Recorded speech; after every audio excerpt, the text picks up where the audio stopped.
Gents, I just want to pause the episode for a moment to let you know about the Strong Men of Value Academy. You will have heard me refer to it a number of times, and I want to bring more attention to it. So this isn't just a program, it's a life-changing environment and community of men who are focused on personal and professional growth. We're looking at areas of relationships, wealth, and health, things to help you thrive and maximize your life. Imagine having bi-monthly one-on-one coaching sessions with myself, weekly group coaching calls, and an incredible brotherhood of high achievers by your side. Now we're diving into resilience, leadership, and holistic growth to not just succeed in your career, but to thrive in your health and your relationships. Your journey to greatness, it starts here. So join the movement and you can apply for the Strong Men of Value Academy. You can head to themanthatcanproject.com to find out more. You're listening to The Man That Can Project with Lachlan Stuart, a global movement created to empower men and open up what's really going through their minds by having real and raw conversations about life's unique challenges and our individual ways of processing it all. Welcome to The Man That Can Project. Welcome back to another episode of the Man That Can Project's podcast. I'm your host, Lachlan Stuart. Today I'm joined by two incredible gentlemen. Both have been on as individuals and now we're coming together as a threesome. Interpret that as you were. Yeah. If you're watching on YouTube, you might get to see more than you bargained for. No, I'm just joking. But the train. We've got Wes joining us again, and then also Brad. And, you know, we're excited to get together. We're going to do this one more regularly to discuss random things. And Wes, I think you were going to say at the end, but we'll toss it in here now while we're here. With regards to the audience. Listen, hopefully we can do this with some frequency, you know, whatever that looks like in terms of weeks or months. However, this goes out to you if you're watching or listening. You know, if there's anything that you would like us to cover, you know, send it into Lockie and we'll put a script together. And I just think it's great because it triggers our brain and then hopefully we can give value back to the audience. Yeah. And when Wes says script, there's no fucking script. No, that's right. This is freestyle. Like you throw me in the pool, that's what it looks like. Just water slapping, trying to breathe heavy. Yeah. Or just trying to breathe at all. And I remember when I reached out sort of with the idea to you boys and where I wanted to sort of try and add value was obviously for myself, but for us and then for the group was just to, you know, I think there is huge value in sharing stories. Absolutely. Huge, particularly in the mental health sphere that I'm in with MAF. But I just think, you know, I really respect you two lads, I should say, all three of us. But I respected myself. And I just thought, why not? Like, let's get together and shoot the shit, because we've all got challenges, we've all got wins, we've all got losses, and why not share? So well, let's we haven't really discussed the format, so let's just do this because I know Brad said 3 minutes ago, and I've been timing. You know, he's just going to sit in the background, but I'm not going to let him sit in the background. That's why, for those watching on YouTube, he's sitting up the very front. He's smiling. Yes. Always smiling. And, mate, what's something that's going on? Was the question, what's something that's a bit of a challenge in your, whether it's personal or professional life at the moment that we can sort of, you know, put the ball or throw the first pitch and you bat it back at us? Challenge for me at the moment would be we're just about to build a house, so we're in the midst of sort of getting costings for it. We are getting ready to knock down and finding out everything from what door handles you want right through to what paint's going on your house. Yeah. So that's sort of our little challenge at the moment. And Kelly's juggling that probably the most at the moment. And she's got a new job, so I don't know how she's juggling that even more. So, and then obviously wrangling three kids. Women are phenomenal. Yes, especially my Kelly. Mate, how are you going, just because I obviously am involved in the building trade? Mate, things are expensive. Is that sort of making you scratch your head? Because that's definitely an element of it, Wes, because you sort of have a costing in your head. Yep. And then you think, I knew from the start the costing's going to be here, but obviously with COVID, supply chains, lack of things, the cost has gone even more so. Yep. But in the end, we're not going to lose out. Yeah. Are you in pretty deep? You've got to keep going forward, or we've got to keep going forward. Yep. And there's nothing wrong with it. We've outgrown our house. You've been to our house couple of times. Does he do your pest control, or he's just been over? He's overseeing Cal. Yeah. Just hanging out. He's trying to take care of the number one pest. The kids, man. I'm trying to get rid of the kids. That's Toby. Yeah. Fucking hell. So yeah, that's sort of our little challenge at the moment. Can you come over and spray? Yeah. No, First time this year. I haven't done Lockie's pest control yet. So. Oh well, mate, we need it. I'm a bit of a pest. You I've are been known to be a bit of a pest from time to time, and Amy would probably be more than happy to invest in you. Yep. Nice. I'll send her an invoice. Mate, awesome. So when are you going to start to build? So knockdown is looking at end of July, and build starts August. It's pretty exciting. It is 3 months. The build we're meant to be in by Christmas. Yep. Yeah. I always look at like adding 20% onto everything. Yeah. The old 20% rule that I've just made up in my head. Yep. Always. Yeah, time frames. Well, because you're knocked down and going from scratch, that works in your advantage. But trying to renovate, if you're listening to this and you're looking at renovating, I'll give you a couple of tips. Don't live in the house during the renovation. That will absolutely kill you and hold you back, and you'll just scratch your head and you'll get upset and the dust and the noise and people coming in and out. But two, if you can start from a blank canvas, that's where you want to be. It's good. Yeah. So build those foundations. Yeah, man. Hopefully, good time to build because no rain. Yeah, exactly. So that's what the builder has said.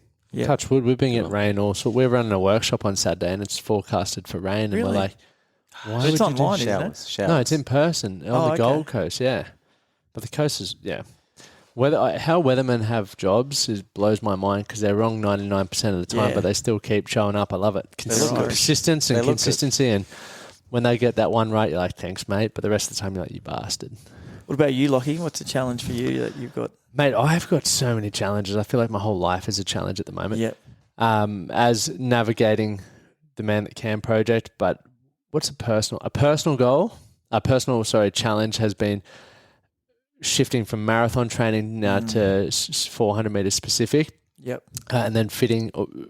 I find the biggest challenge I face is like it's 20 to 25 minute drive out to the track and then that back. So adding that on top of training, you're looking at 2 hours. Granted, I used to do 2-3 hours worth of CrossFit, but for some reason I don't like being in the car commuting. So that's a personal one. Business one is working out the progress of the Man That Can project. We got the workshop on the weekend. It's the first time I haven't sold a workshop out. Yep. So I feel disappointed in myself and I'm like, fuck, I'm a failure in my head. But at the same time, I've not given it any focus because the whole focus of the Man That Can project's changing. Yep. Which is exciting. But then having that workshop there is like, right, let's just get through this and then I can breathe. 100%. And this is the first one since COVID too. In person, yeah. And that's like a year and a half. Over 18 months. Which is crazy. But I've never not sold something out. So how many seats have you got left? We've got 9. Okay. And you've sold 9. How many? Well, we've technically sold 5. Yep. But then we've got 4 blokes coming. Yep. On top of that. Who've done like one-on-one and other sorts of things, which I included it in. I have absolute empathy for you, brother. I know that feeling when you don't sell something out.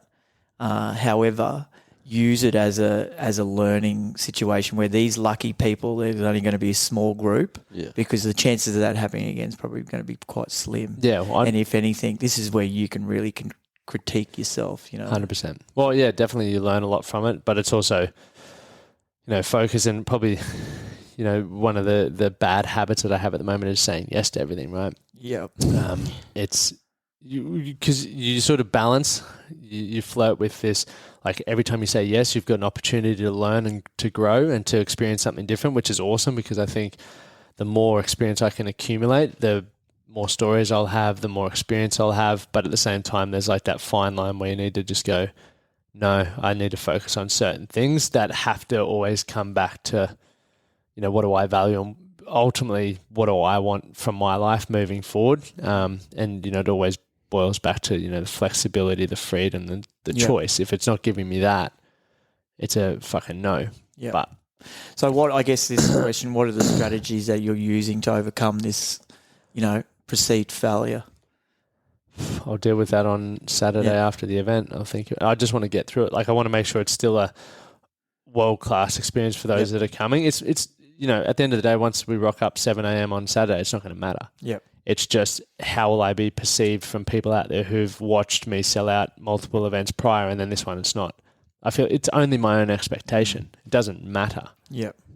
But, I thought about this the other day, and this probably ties into one of the other questions. I've got more money than I've ever had in my life. Yep. And I was saying to Amy the other night, I was like, I know I'm not driven by money because I could literally take 5-6 years off work with the amount of money in my account at the moment, probably more, but I still don't want to. I'm still getting up hungrier than ever to grow the business because I love that. And for me, now it's like, right, well, money's out, tick. That's not what I'm driven by because I don't need to work, which it's cool to be able to say that. So what is it? Is it I'm craving recognition, which I think I do. I do enjoy that, but it's also how do I, what I'm thinking about. Sorry for hogging the mic, boys. Jesus Christ. But I think about this, right? Like I look at life coaching, and I don't like being called a life coach, so let's go performance coaching. But there's people who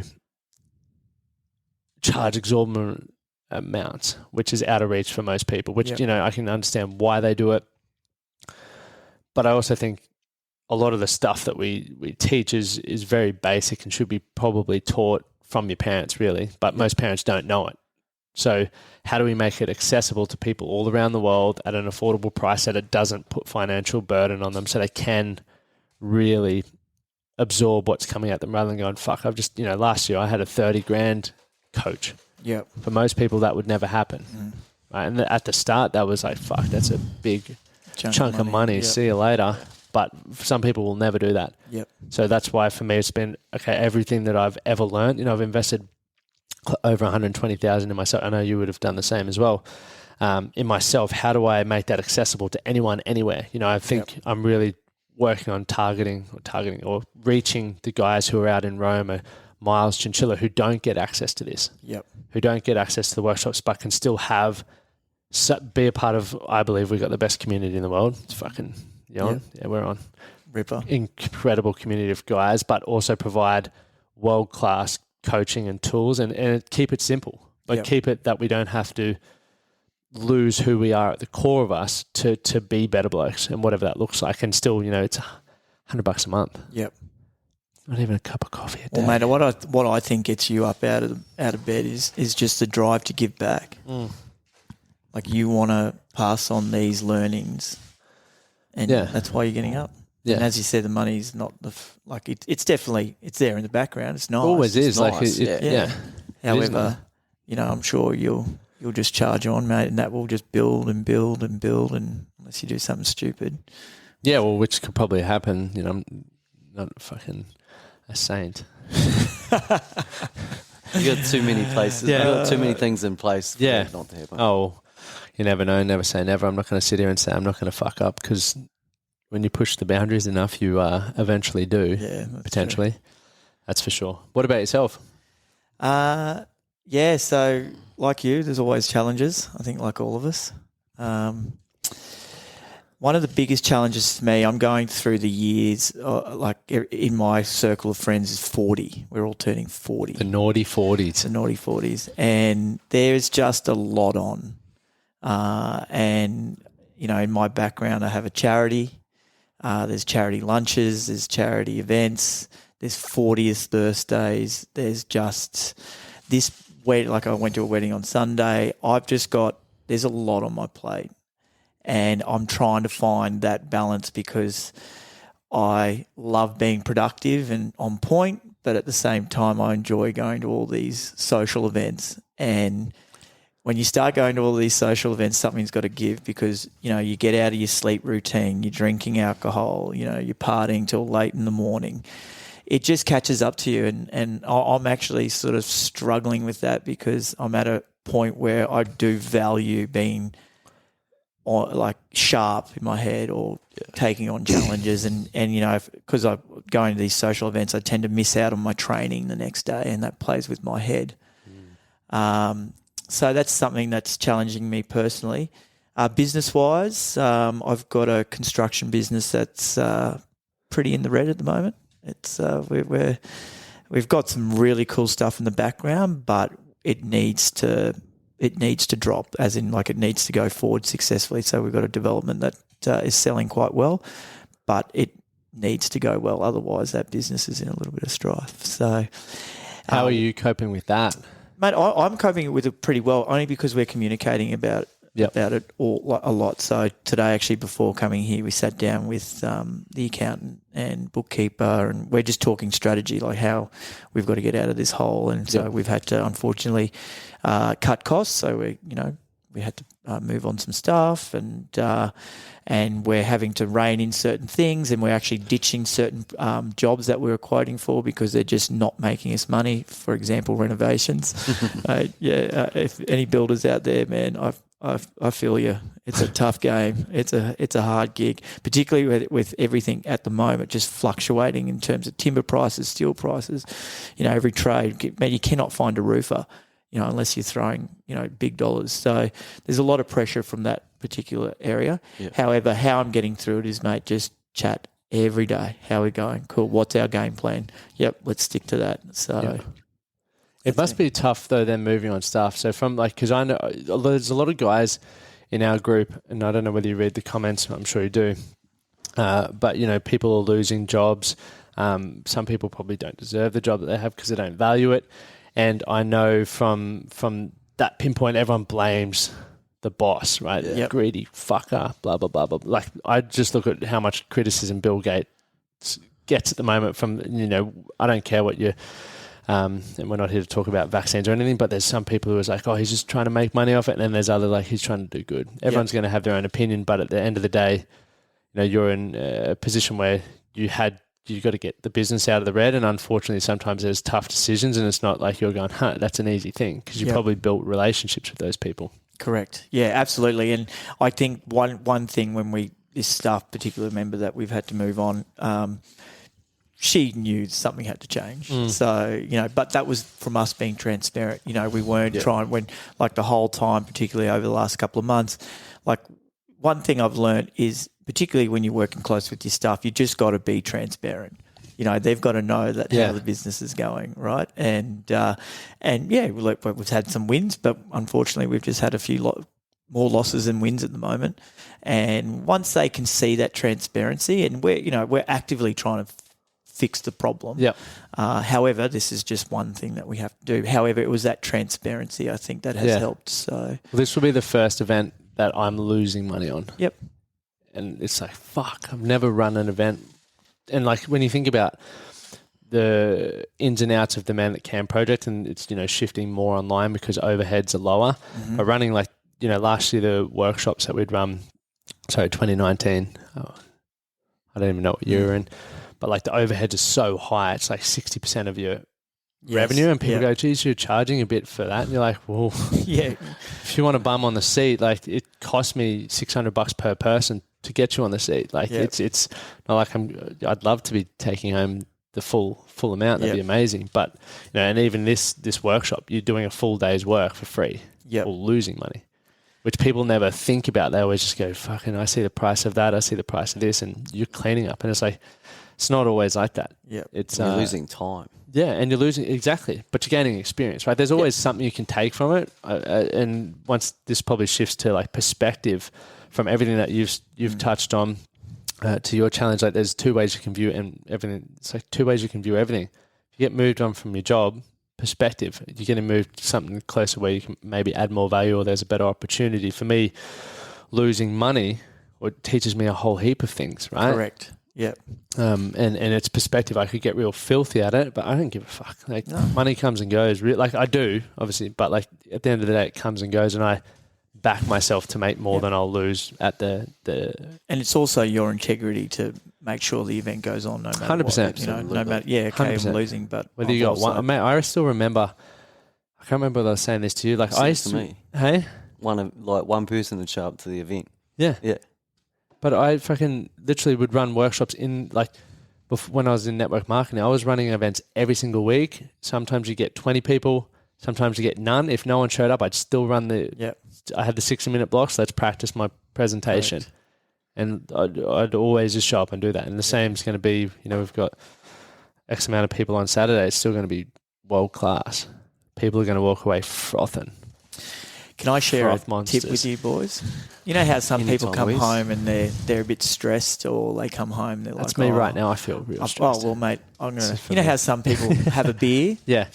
Well, I don't have a beer, but I have a what I brought here today for you guys. I've been so excited since you walked in, and you're like, boys, I've got a present. It's gin. It looks like a beer. Please tell me it's Bucci for the boys. It's a kombucha. It's a kombucha. Bucci for the boys. So this is why people got to watch the YouTube so they can. This is my beer when I come home, because like if you take it out like that looks that's like a full on stubby. That looks like a stubby. Mate, ginger and lemon. I can't even open mine. Poor Brad. Oh mate, you got to get on the program. Cheers, boys. Cheers, boys. Thank you. You actually got to look each other in the eyes. That are at 7 years bad sex. Rumor has it. Here's to another 7. Thank you. No, I just wanted to share that if you're kind of one of those blokes that sort of comes home and maybe you're looking to need a bit of a fizzy drink, and cold fizzy, and you want to stay away from alcohol, this has been my little where I'll come home, sit out on my back deck, and just sit, crack a Bucci, and then go from there. But that might segue into one of our questions: is what's a habit that you know that's bad but you keep doing?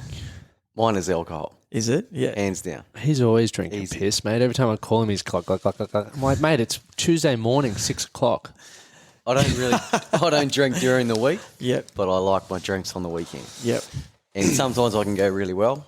But lately, I don't know, you just Friday, I take the boys to rugby, we coach rugby, we do rugby. Yep. You get home, you feel like a beer. Actually, the last few Fridays, it's been just a red wine with the wife. Yep. I do love a rouge. Yeah. But like yourself lately, I had a wedding last Saturday. Yep. The Saturday before, I think I had something else, another event, and I know this Saturday we haven't got an event that night, but I'm sure we have a beer afterwards. 100%. And then an event can't wait. the following weekend. So, Yep. Do you have to drink alcohol? No, but am I liking it at the moment? Yes. Yep. Why do you feel it's a bad habit then? Because I know when I don't have it in my life flows better. Yes. I think this is an interesting topic because I'm going through what you're going through. Mine's 30th, bucks parties and wedding. I only have literally 2 weekends off the piss, or events, not the piss, that's my choice, until our wedding. Yep. Which is, and I've drunk more this year than I've drunk, and I feel exactly how you feel. I feel run down, underperforming, groggy, sluggish. I feel horrible. Yep. But I also enjoy, because I'll probably never get a year like this again in my life, and I don't want to look back because I lived in France when my 21st were on, so I never got to experience the 21st. I was this lonely bastard checking in on Facebook, going, "Oh, that looks sick." Yeah. Sit over here and bloody watch YouTube and chill out, but. So for me, I'm like, I may as well make the most of this year because it's awesome catching up with everyone. But going back to what Brad was saying, like why you think it's a bad habit because you feel like you're underperforming, but it's like probably it comes back to understanding what you want from your life, right? And if you look from a business perspective, if you do bursts, I was like squirts, but bursts. If you do bursts, whether it's a 2-week or a 90-day or whatever it is, it's like that might be when you cut the drink. But for me, I'm the same as you. I love having a wine with Amy, or I've got the Scotch lounge set up there. I don't binge drink, never do, apart from 2 weekends I got pretty poisoned. But aside from that, it's like I'm very controlled of my consumption. Yep. So I feel like for me, it's good fun. Like Sunday, we just went for a walk from around New Farm, stopped and had a beer at Fallon's, went to Mayor, had a wine. I love that. Just a question, how do you engage that control? Like what's because I don't know about you, Brad, but when I go to a party, I just start to get excited and then, I'm double fisted. I've got a lot better at this year. And that's the habit I want to try and get better at is controlling that. Like how are you, what are you mentally telling yourself? Well, I know when I start feeling like I'm not in control and, I do feel excited, or I notice I start saying a few stupid things that from a personal standard point, I'll try and crack maybe a joke that has a dig at someone, or I don't really want to come out of my mouth. And as soon as I notice something like that happen, I'm like, righto, reel it in, or you're going to be that cunt again. Yeah. So I have all these things. Like, I think I just think about the standards that I have for myself. If I feel like I'm out of control, I 100% know I'll say something or do something that I'm going to regret. Yep. I just back that in.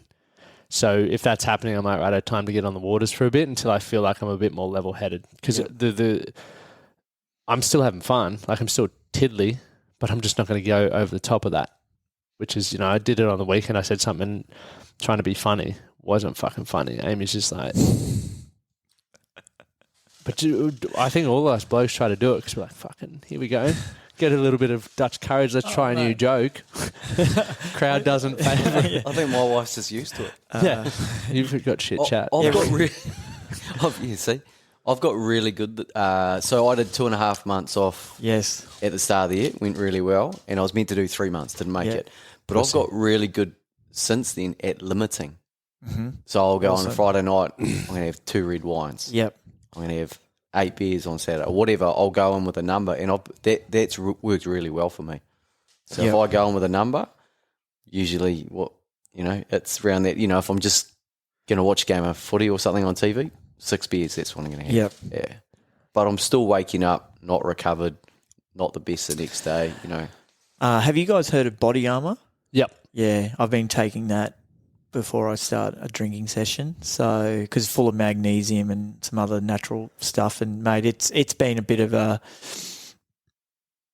not going to say game changer, but a pretty better recovering. So I'll do it before I drink and then when I get home and I don't wake up with a headache or anything like that. I'm still tired. I have no idea what you're talking about, Wes. So body armor is a hangover drink. Yeah. So it's a small black bottle, I don't know, probably 200 mils, and it's full of magnesium and I guess, minerals and everything, all the right minerals. So it helps with hydration.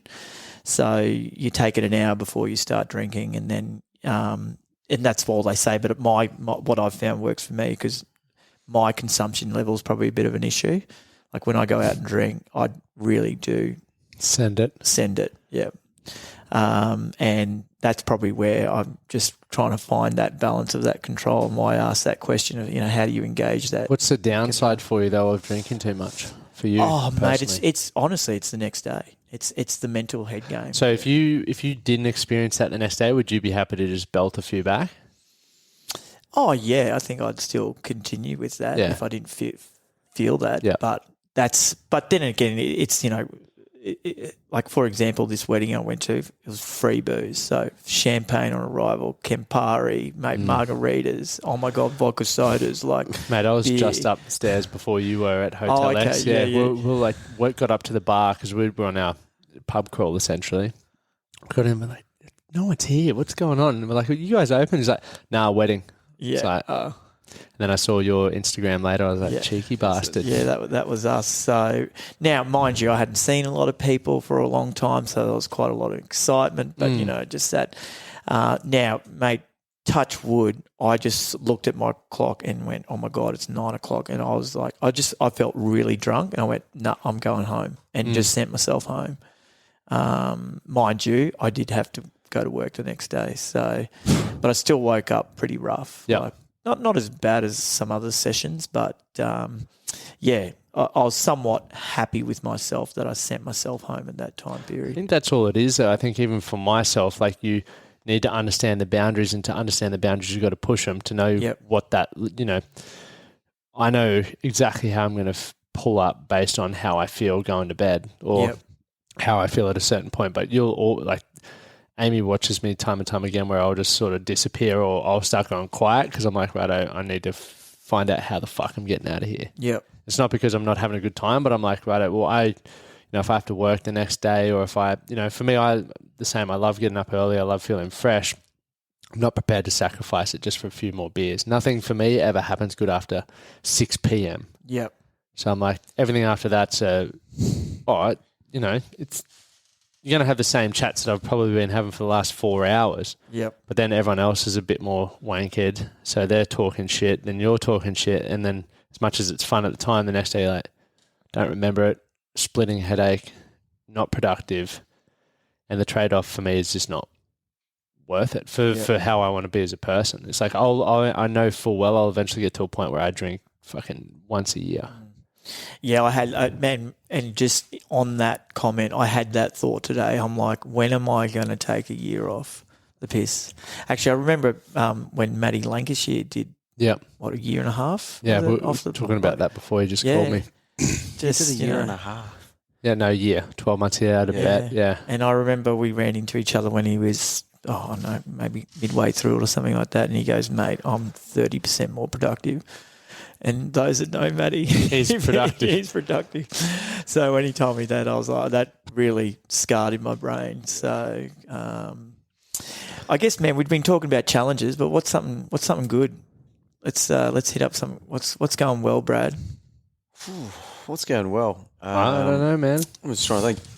My kids are going really well. Awesome. As much as they're a pain in the ass, and you talk about them in probably a poorly way sometimes, they're really good. Yeah. And that's probably something different from you guys. Lockie hasn't got kids. Wes hasn't got any kids yet, and I've got kids. that we know of. So that's going really well. They're growing up well. They're awesome. Generally well-behaved kids. And you know where that's coming from, though. Definitely. I actually said that to... It's the background. Kelly. I said that to exactly. Kelly and I the other day. I said, you know what? We must be doing a pretty good job, in some aspects, because we have got pretty good kids. Yep. Yeah. They're awesome. Yeah. I love them. Generally speaking, and my daughter's very good. So awesome. That'll probably come back to haunt me when she's 14. Yeah. Or 11, whatever you want to say. Is it true? I heard, and I don't have kids, but girls are a lot easier when they're super young, and then it flips. So the boys are pain in the butts when they're young, but then once they're teenagers, they're still rat bags, but they're nowhere near as much trouble as That's what girls. you hear all the time. And we're definitely getting that feeling with the boys and with Lucy. Lucy being such a good girl, she's going to have to... I reckon she'll go live with her grandmother when she's 14. That's what I think. Yeah. So we're at that stage. Yes. We'll see how it goes. That's awesome, man. So, in that regard, good. What about you, Lockie? What's good? Professionally, it's like I'm getting, when I'm just getting more and more clear on how I want to deliver what I deliver. Yep.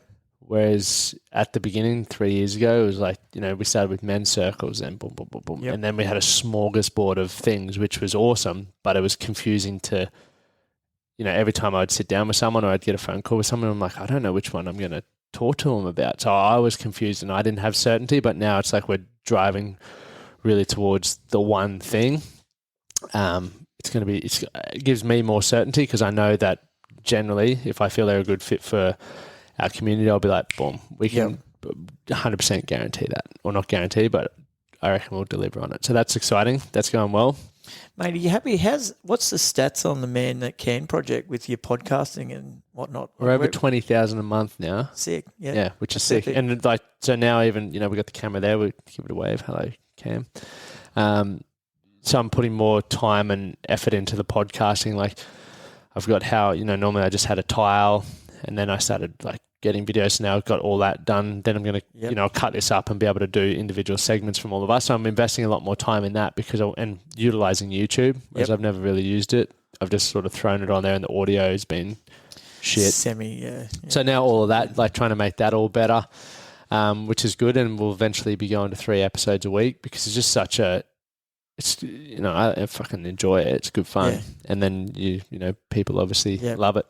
With your 3 episodes a week, will it be a certain theme for different ones? Or So one will be me talking about some specific topic that I'd normally coach on and sharing a life experience from that, or just even people who follow the show or follow my Instagram who ask questions. I screenshot them all, and I've got just a good catalog of stuff. So if I don't feel comfortable in how I want to articulate it, I'll spend a whole week finding various articles or watching different things so I can deliver the best thing, and then I'll tie it into my own story. So that'll be one episode, generally 20 minutes. I want to do more of these 3-way ones with guys from our community, so they can share how they've grown since being a part of the Man That Can project, because I think it's, storytelling. Yeah, it's powerful, and then always trying to have one guest or one, whether it's, we had Digby Iwani on or Digby. Kevin, who's the latest episode. We had Jesse. We've had Brad. You guys have been on the individual episodes. So someone who's prepared to share their story in a way that maybe they wouldn't normally. Yep. Or some expert. We've got a guy coming on next week talking about pornography, and so just stuff like that. So it'll have cool approaches, but it just allows me to learn more as well. Mate, that's going to be an epic topic for dudes. and, well, whoever listens. Well, we did a group discussion about pornography. We had like 5 of the guys on a Zoom call. Yeah. I think I had 3 or 5 questions, whatever it was, and that's been one of the most viewed ones. Yeah. Yeah, it's crazy. Really? Yeah. It's crazy, man. Like, you look at stats and you think, oh, this person's going to blow the podcast up. You know, that's what everyone, I think, thinks. Because they go, oh, they got a big name, big brand. But, like, the biggest episodes I've had is, like, the biggest one of all times, Joe Park. I don't know what he'd be up to, 7,000 downloads or something just on that one episode. Sick. But in the first, I think it was 48 hours or 72 hours, it was like over 2,700. Then in the first week, it was 5,000. And he's what was he the? He was rehab to redemption. So like he went into rehab for drugs, right. But like just fucking, because there's so many blokes resonate to that. Like we all love fucking popping a few pills and getting on it. And obviously then it may turn into a problem where you're gambling heap and drinking heap and drinking a heap. So I love that. That's why I love chatting with everyday, like when I say everyday blokes, it's just like blokes who are just prepared to share their story and maybe going through some battle in their life, whether it's financially in a relationship or something like that. That's just on the topic of pornography. Not that I'm in it, but no, that I am actively or consciously is probably a better word. Viewing less pornography, just because it's not real. Well, it's not. I think, and you know, like, don't get me wrong, I masturbate. What? Yeah. So you dirty, get out of here. This is an exclusive. But I'm honestly, single Wiz. Yeah, that's right. And I just, it's normal, man. And I'm, trust me, I'm not beating myself up about it, but I'm making beating yourself off about it. Yeah, exactly. To not try and view pornography because I have seen how it can desensitize. 100%. Particularly if you're a heavy user or watcher. Pardon me, that's from the kombucha. Booty burp. Booty burp. But it's been good, man. I actually have, you know, maybe this probably leads into something that has been good is just by actively not watching porn. I've noticed a difference. Yeah. I'm with, like, I used to fucking watch a heap of it. And then I was like, what am I doing? Like every day you're just like, I'm fucking bored, may as well throw some on and rip one off. But then you're like, I could be utilizing, because it does desensitize you and it gives you, you're like, I put a post up a while ago, like most men's sexual education comes through pornography. Like I remember still thinking, I was only saying this to Amy and Emma at dinner the other day or lunch or whatever. I was like, I literally used to think girls loved copping a load on the face. Like you said that in the podcast. Yeah. I couldn't believe it. Yeah. But I everyone's like, huh, and I'm like, no, I'm fucking dead set serious. I just think that because that's how you finish a porno. That's what they love in there. Yeah. And you're like, now you realize that no. Like if you understand the circumstances, most of those people in the porn industry, and it's not very nice. Yep. So then you're like, okay, well maybe I actually need to learn how to improve my sex life through other things, you know, like even just communication can improve your sex life because you build a deeper connection talking to your partner about what they like, what they don't, and, you know, investing the time in that rather than going, nah, she's not squealing, she's not enjoying it. That's, once again, another thing I thought. And it's like, once again, everyone's different, crazy. And thank you for sharing, man, because I know that with watching porn, what I found is it took my motivation to actually want to go out and try and find a relationship. Really? No shit. Yeah, because it's so easy. Just imagine when virtual reality comes in too. Yeah, and mate, it's honestly a scary thing. Like, you know, like it'll be a Matrix style situation. When I'm in a retirement village, maybe. Why is Lucky on the VR? Yeah, he hasn't left for 3 days. What about you, Brad? You're married. You're like, what? Are you keeping it to the minimum, or I'm with keeping or you just don't have time? Don't throw him under the bus here. No, I'm not. I just want to get a real perspective. It's a funny one. Some weeks it might be a lot. Some weeks it might not be. How do I explain this? Kelly and I are still regular with our sex life, awesome. Well done. Which is really good. We feel it is, and it's something I don't know, how do you put this? Prioritise. We prioritise. Good. Yeah. I think you need to prioritise it, right? Or if it's important to you. Man, we're all guys that get up super early, right? So that means that you're pretty tired by what, 8:30? Oh, easy. Like, so how do you know, like, what do you, like, when you say prioritise, like, obviously, do you just make sure there's date night, you know? Yep. Exactly. We're always, we've got, a night that we, how do you put it, focus on? Shag. Yeah. Yep. The shag and Sunday. We've got a focus night. It's, it doesn't always happen that night, but it's meant to. Yep. So, we prioritise it. Awesome. And Kelly's good with it too. I remember seeing, Brad Sugars. No, he's a Brizzy guy. He now lives in the States, but he owns Action Coach Business Coaching.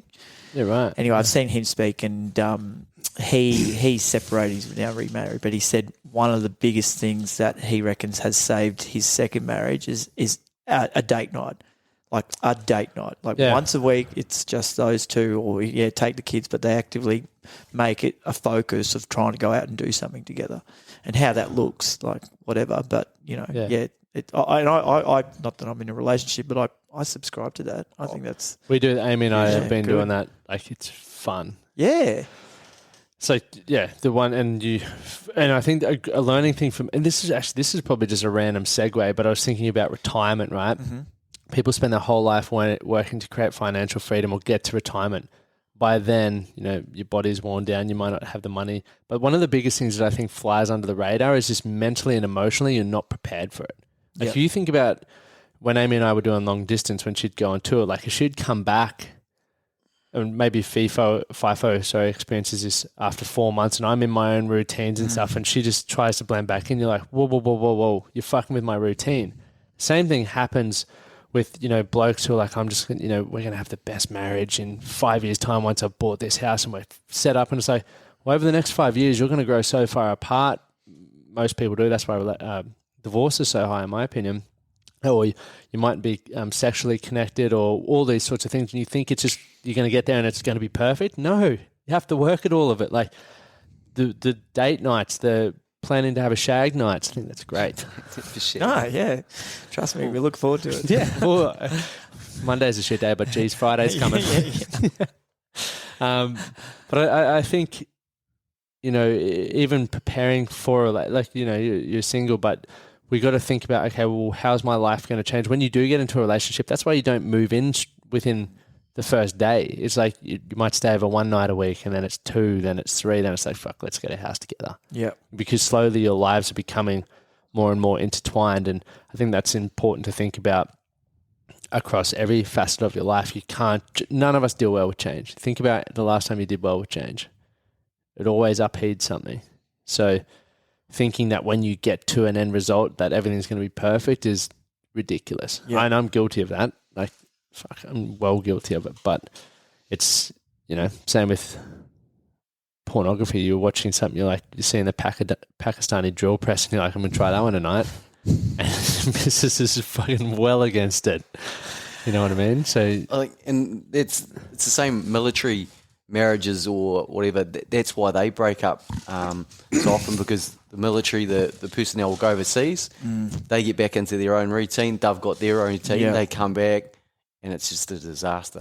But do you, I'll put this statement to you, like, obviously you have a couple, but really you do need to live your own life within that relationship, and you do come together. Like, of course, you're going to have a family and everything, but if you start living like your partner's life, you're going to, I just think you're setting yourself up for failure, because you're doing everything that he or she's doing, where you want to have a balance of, like, I've got my thing, you've got your thing, and then we blend them together, right? But having that independence from a work or a career perspective, or even friends, like actively going, I'm going to go out with my girlfriends, I'm going to go out with my mates, and then, hey, well, let's come together later on or something. But making a focus that you've got to live your life within that relationship. And of course you live a relationship too together, but you've got to make a focus for yourself. Does that resonate with you, lads? Hugely.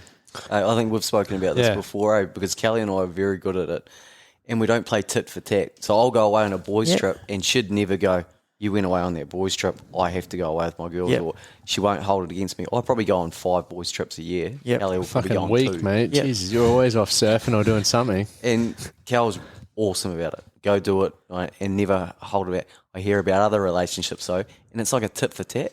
Yeah. Well, it's bad blood. Yeah. If they don't do that, they're going to resent it. Yeah. And it's worse for your relationship. Yeah. Absolutely. You need to have stuff to talk about, and it should a relationship should amplify who you are. Yeah. Like I love 100%. the fact that when Amy goes away and does a tour or whatever, I get to come back and talk about her. Like, fucking look what she's done. Yeah. And hopefully she does the same when I don't really do anything that cool, but like, hopefully. You got the Lockie calendar coming out. Yeah, hopefully she's like, cool. My boyfriend surfs or something cool. I don't know. Fiance surfs or what a mad bastard. You know, stuff like that. Like, I think it's awesome to be able to come home. Like, I love when we have a debrief. It's like, this is what happened in my day, what happened, and you get to talk about it, and you're enthusiastic, and then it's like, now it's our time together, you know, whether it's a date night or whatever, or how can I, you know, slowly starting to help Amy with some of her stuff, and she helps with mine, and like then you sort of get to amplify that stuff. And I think that also highlight for me, from my experience with relationships, like my last relationship was never that, like it was sort of that tit for tat thing, and like there was a lot of jealousy and stuff like that, but like I can't speak highly enough of like having, and even seeing Brad and Kelly, like for me their relationship's phenomenal from what I agree. Or how I see it and what I hear from it. And like I think that's what everyone should strive for, where you get your independence, but you're also stronger together because you trust each other, and you really appreciate that you get that freedom to be who you want to be, and you know you've also got those goals together. I think that's what people settle too early because they don't think it's possible. But I've seen it with him and who else? Maddie, and like there's some other people that I look up to. I'm like, that's a quality relationship. And I'm still a cunt sometimes, Amy. So that's called being a bloke. Yeah. You got to have fun. Yeah. Oh, you know? Correct. Yeah, totally. Got to have fun no matter what. Yeah. And laugh, man. Humour brings so much value to a relationship. Mate, you mentioned the word retirement. So it probably segues into a question that I... Just because I got raised, mate, I'm still in the relationships too. Yeah, mate, we're covering all the topics. Well, we're getting into the VR pornography after retirement. What do you like? For me, wealth creation is a big thing. Like I not so much that I could be because I want to be rich. I just want to have enough wealth behind me. Yeah, exactly. Have choices or are comfortable in life. And I'm a big subscriber that if you look after your finances or you put yourself into a position of financial freedom, you can then go out and help others, right? 100%. Or provide opportunities. Like, what are you guys what are you doing for your... If retirement's the end game, not that I think we're probably people that will never retire. You'll always be doing something. Well, to have choice. But yeah, what are you doing in the background, or what are you investing in? Are you doing a property thing, or are you doing a share thing, or are you maybe yourself or the man? I know that you're involved in this. Yeah, probably my little thing. Obviously, we're putting more into super than we need to. We've got shares. A little bit of crypto going on, but I don't know much about that, to be honest. Yep. But yeah, big one for me. My next little step is obviously with the man that can. Yep. It's something a little bit different, but I actually find it more, it's just interesting at the moment, very interesting with Lockie, and I'm learning. Yeah, so totally. It's beneficial in that So way. you're enjoying that mentoring so that it'll set you up for later in life? Maybe not. I think I'm hoping so. Yeah. That's what the end game is, I suppose. That's his polite way of saying I'm shit. Yeah. Thanks. He's good. Because so we've left our accountant and we're getting to a certain size that KPMG have sort of approached us, and just sort of some of the bigger players, and anyway, one of that question is like, so what do you want? Yeah. Like what does it look like? And of course, in back of my head, I know what I want. But it was actually like, I'm like, oh shit, I got to articulate this, and hence why I'm like sort of putting this question to you, because it's like, what do you want? What do you want now that you've already been asked this question? I'd love to hear, mate. My end game is like I mentioned this before. And you put up a post. If I had $100 million, what would you do? And I said I'd continue working because I'd just get bored. So where that qualifies is that I will always do something, right? And I love what I do.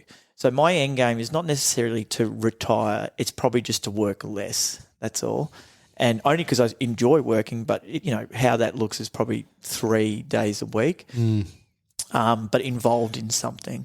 I do have a charity, but I just can't picture myself doing that full time. I actually enjoy doing my pest control work and other little development things on the side. But yeah, man, like my, if I had to put a figure on there, I'm going to go and try for 10 mil. That's what I want to try. That's my end game. Yep. How I get there is with property and my businesses and investments as well. But I know even when I get there, like, you get there, you're like, okay, cool. Where do you go from here? So I think it's just continually rolling. You need purpose. Into it. And of course giving back too. But I know that this year I was inverted commas meant to go down to 4 days a week. Yep. However, when you've got a business, 2 staff go out on workers' compensation, just pressure comes on. So that hope or that goal for this year is not going to happen. Yep. However, it's still there, but I'll just have to bring it forward to I'll bring it into next year. But that's kind of where I want. That's probably a step that I'd like to get to in the next 12 months. Juicy. Yeah, man, but doing it. And the cool thing is it's fucking well possible. Like, I love sitting here. Like, I remember growing up and conversations like this where someone's like when you say 10 million, I'm like, yeah, I'm going to do the same. And I don't even stress about, that's a big, because in my head, it's not really a big number because I've already, there's things happening. But then I know 7 years ago, I was just like, fuck, if I could hit 100,000, that's going to be juicy. Yeah. And then you're like, well, 100,000, you learn the systems, you learn the processes, you learn to take certain risks, you learn to have your money work for you, and you learn all these things that then allow you to go to level 2, level 3. And then you're like, when you get to 10 mil, you're probably going to be like, well, let's go to 20 or 50. Because but then the next thing is like, when's enough? Or when do you... Well, how do you... I look at it like this, is like, I don't think it's not about enough. It's like, if you can enjoy the process, like I genuinely, well said. Yeah. The process. I genuinely love what I do. Like, there's mornings where I go, fuck, I don't want to get up. Like this morning, didn't want to get up at 4 o'clock. Didn't want to. But so when I think about that, I would love to have the choice and the systems and the structures in place that I can choose on a day-to-day basis, not have to be planned, like whatever that looks like. So if I woke up this morning and I'm like, sleep in, and it wouldn't affect anything. That's where I want to get to. But if I would get up and I'm super inspired and motivated, I'm on. Yep. That's where I want to get to, because I'm inspired by the people that I work with and the work that I do. And when I have a loss or a setback, I'm like, right, I'm not going to let it beat me. Yep.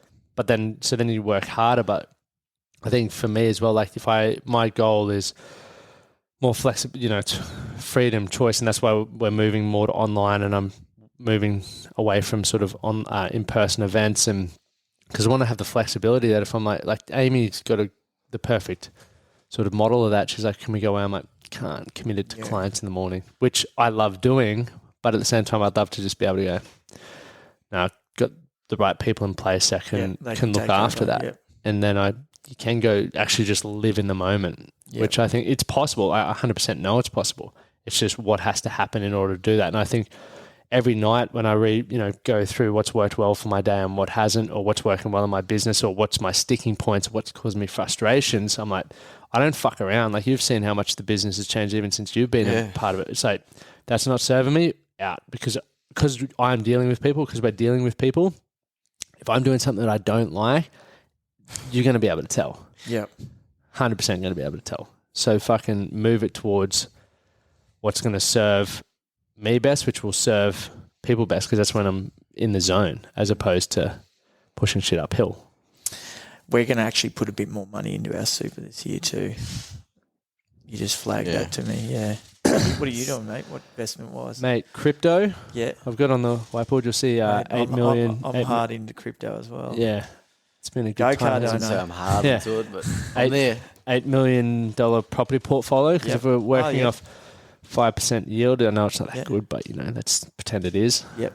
We're looking around, like, ideally 200K passive. Yep. Like, crypto's doing great things for us. Awesome. Which is awesome. So, like, but that's, I think a really important thing to flag for people is, I've always wanted money because I never had money. Yep. And then, like, I got my 6 figures and I was like, oh, sweet, how do I earn 6 figures by working less? And you're like trying to automate things or do things online, which is where you're at, and then it grows and you're like, cool. And now my income's dropped probably 40% over the last 2 years, but I've got more time and I'm learning, and I know it's like a step back to them. Yeah, go for it. But I've also spent more time like putting money elsewhere, and it's done amazing things. Yep. So then for us, it's, property, because I have an idea of what I want to do with those sorts of things and money coming in. But that's like even the crypto that's in my account, I don't go, I've made it. It's like that's for 10 years or 15 years time. Yes. Like I just like the cash flow, and I like the challenge of business. Yep. It's like, when on Sunday I sold 2 of our, we got products, I've got all these things that are there that make me money, which is sick. I don't even know how it makes me money half the time. No, but we've got the breakthrough online experience, so people can go on and purchase that. It's $597, and when that purchase is like someone's taking action because they believe in what the Man That Can project is, but then you get $597 in your account. Obviously gross, but you get things like that. You can put ads behind to grow more. We've got the online stuff, the Inner Circle, which is changing to the fully rebrand. You heard it here first. Yeah. Wow.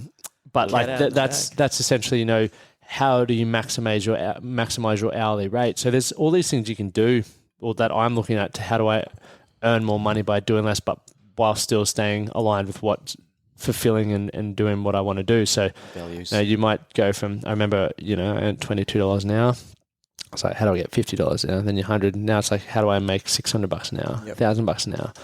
And that's the goal. Yep. And obviously that's not working a 38-hour work week. I don't do that. Work a 60-hour work week. But, you get to the point where it's like... Well, I was actually going to add to that, like, no matter what it is, you're still working hard. But you might be working hard on researching, reading, listening. I read, exactly. Podcasts, 100%. Like, YouTube. I don't get paid for my podcasts. No.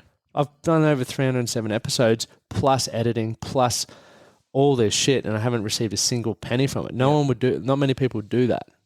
So it's like that provides skills, but it then provides leverage and, but yeah, so crypto, our goal is the property. So we're actively pursuing property at the moment. Is this a together thing? No, this is like a together, Amy and I. Yep. But then obviously, the Inner Circle. Sure it's not us? Yeah. The Inner Circle, if we get that to 1,000 members, that's a $100K a month. Yeah, nice. From a certain amount. And Yeah, well done, son. Yeah, I've gone down the crypto path. So I've got property in Chicago and Detroit, and I'm selling those. As much as I love the US, I think there's a lot of big issues over there. I think socially they've got a few problems, and I'm probably just like, I've been over there for 4 years now. It's time to step out, and I will make money out of there. I'll probably come out with $100,000 plus on top of getting my money back. And with that, like I've been probably in the last 12 months, because time flies, I've really started researching Bitcoin and Ethereum, and now obviously all the other altcoins. And I'm fortunate that I bought property when I was 19. I bought my first house. My dad said, don't buy a car, buy a house. And mate, I paid $161,000 for it, and I've still got it today. It's at Hearst, and it's now worth $1.4 million. But just sitting on it, right? Yeah. I've done a few things to it, of course, but, luckily I've got 5 properties now, and that was just from probably younger years, and getting money was a lot easier than it is today, like getting cash. Like, you can get it, but you got to jump through so many hoops. Yeah. So that's what they don't even take crypto as an asset at the moment.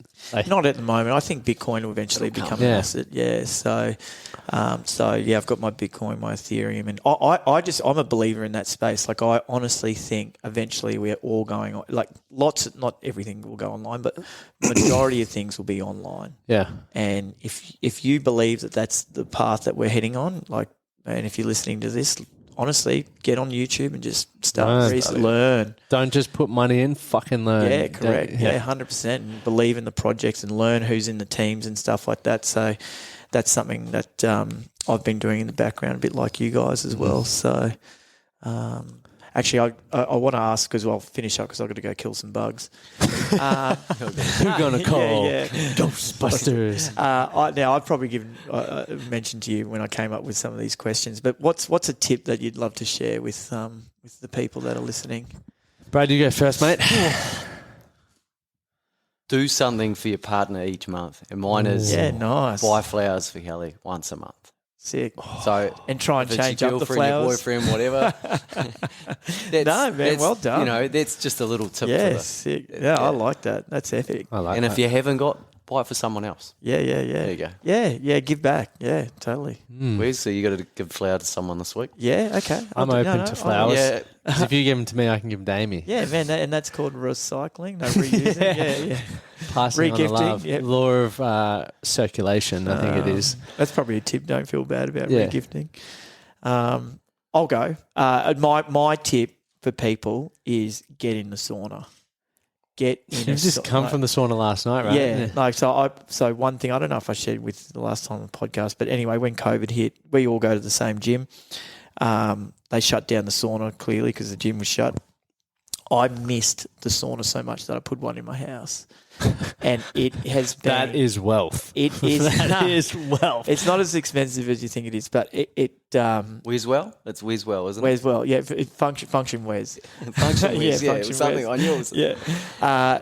Man, heat and sweating and the sauna work, man, it has been a game changer for my sleep and just for my head. Because you get out of there and you just feel so alive. And, man, if you have the means or you can get access to a sauna, get yourself into one of those things because they are fucking epic. Plug Functional then. Get down to Functional, get in your local sauna. Yeah. For those It's community week too, isn't it? Yeah. Or is it next week it starts? Or is it 22nd. Next week. Yeah, this Saturday. Yeah, that's the party. What party? How do I know all these things? I clearly know. We know exactly what's going on. Exactly. Fair play. Shout out to Function Well. Boom. What about you, son? What's a tip? For me, it's do something for yourself every day. Yeah, good. Yeah, nice. Because that gets us to, going to that rather than waiting to retire to enjoy life, do something today. Because that's my biggest thing. I always work, as we probably all do, but like going for a skate or going for a hit of golf or even just a walk, you realize that the world doesn't blow up. Yeah, It's still good. So doing something for yourself daily. Boys, I've got to go. Yeah, no, so do I. We're going to the gym. Yeah. Hey, when are you going to air this? Thursday. Perfect. Jesus. Can I do a quick plug? Yeah, 100%. Mental Awareness Foundation, which is the charity that my brother and I run, we have a trek, which you guys are more than welcome to come to. It's on the 6th of June at Anogra Creek Reserve. How good is it there? Are you going to finish some paddleboarding or? Mate, the option will be there, but it's an 8.5K loop. Yep. It's going to be like a bit of a festival feel, but if you're open to it, it's on Sunday. I'm pretty sure it's Sunday the 6th of Jan. Check it out. Do you want to send us a link Trek for that? to Health. Yeah, and okay. I'll do that. Otherwise, look at Trek to Health and just look up events and you'll see Mental Awareness Foundation. So come on down. It is free. There is an option to donate, but yeah, free's free. So free is. Nice ways. And guys, remember, if you've tuned into this and you fucking absolutely love it, the best way this show grows, the only podcast I listen to are subscribe recommendations from mates. I will never really search for random podcasts. So for you guys listening, we've got, let's say this does 5,000 downloads. If you guys all shared it with 2 mates, we'd hit 15. Could you imagine? Yeah. Blow your fucking mind, wouldn't it? Imagine how you get at the walk. That's why I shared that last podcast. I whenever people share it, I was like, no, what a great listen. It was get 15 minutes of power. I was like, boom. 15, that really was epic. So you guys help out, but appreciate you tuning in. Yeah, thanks. And hopefully we'll do this again. Yeah, for sure. In the next couple of weeks. And as I said, hey, participation's a gift. Give us some feedback. Give Lockie feedback if you'd like to hear anything particular. But yeah, I hope we can do it again. Appreciate the Boochies, mate. You're sponsored. Yeah. We should get some Boochie sponsors. Yeah, get kombucha sponsors. Thank you for listening to the Man That Can Project podcast. My name is Lachlan Stuart, and I hope you enjoyed this episode and found it helpful. If you did, please take a moment to rate and review the Man That Can Project on your favorite podcast platform. And don't forget to subscribe to stay up to date with our newest episodes. We'll see you again next time.